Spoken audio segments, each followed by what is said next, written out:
Bonjour à tous, c'est Jean-Luc Haut sur sa chaîne YouTube. Aujourd'hui, nous allons parler des exportations allemandes d'équipements militaires qui ont encore atteint un niveau record.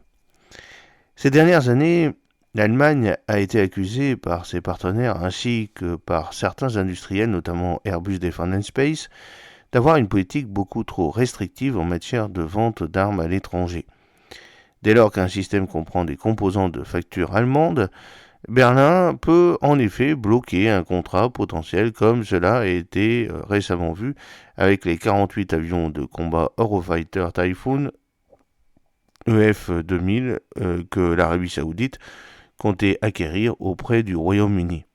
Pour autant, selon l'accord de coalition gouvernementale trouvé en octobre 2021 par les sociaux-démocrates, les SPD, les libéraux, FDP et les écologistes Bündnis 90 Die Grünen, il était question de davantage durcir les règles en matière d'exportation d'équipements militaires, même au niveau de l'Union européenne.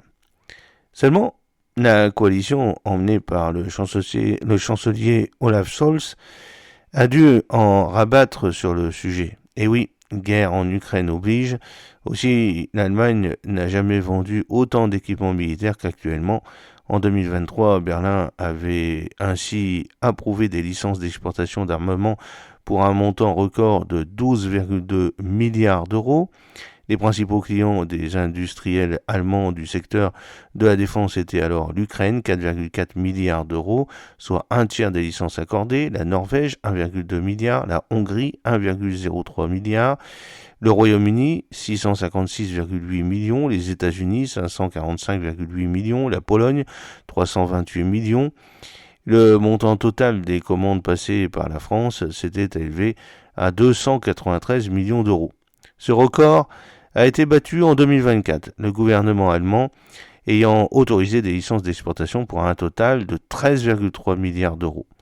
Mais il s'agit d'une hausse en trompe-l'œil, car ce résultat est largement dû à l'aide militaire accordée par Berlin à Kiev.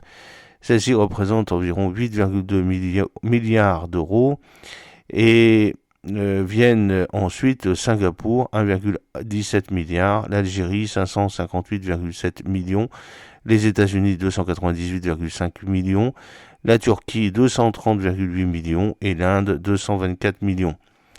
À noter que la France ne figure pas parmi les 10 premiers clients de l'industrie allemande de la défense.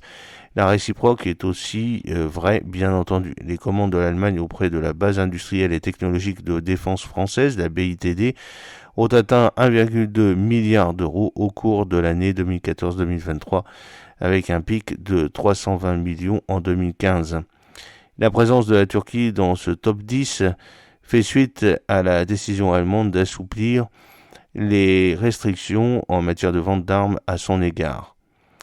En octobre, l'hebdomadaire Der Spiegel avait rapporté que Berlin s'apprêtait à donner son feu vert à la vente de 100 missiles surface air Ram Block 2B, de 28 torpilles Sea Hawk à longue portée, ainsi que différents équipements pour les sous-marins de type U-209 de la marine turque. Dans ses communications, le ministère allemand de l'économie et de la protection du climat explique que les considérations sur les droits de l'homme, la démocratie et le respect de l'état de droit sont prises en compte avant d'autoriser une vente d'armes. Mais pas seulement, puisqu'il avance aussi qu'une politique responsable en la matière doit être examinée pour les intérêts géostratégiques de l'Allemagne.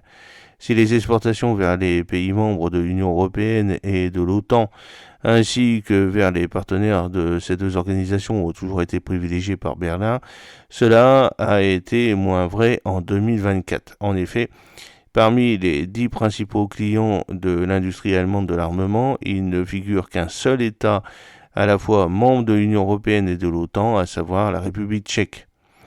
Et 3 n'appartiennent qu'à l'Alliance, États-Unis, Turquie et Royaume-Uni, mais la vérité d'un exercice ne sera pas forcément celle du suivant, étant donné que les achats annoncés de chars Léopard 2A8, par exemple, changeront inévitablement la donne cette année. J'espère que cette petite vidéo vous a plu. N'oubliez pas de cliquer sur le pouce pour la promouvoir, de vous abonner si ce n'est pas encore fait et de partager cette vidéo sur vos réseaux sociaux. À très bientôt, fidèlement, Jean-Luc Roux.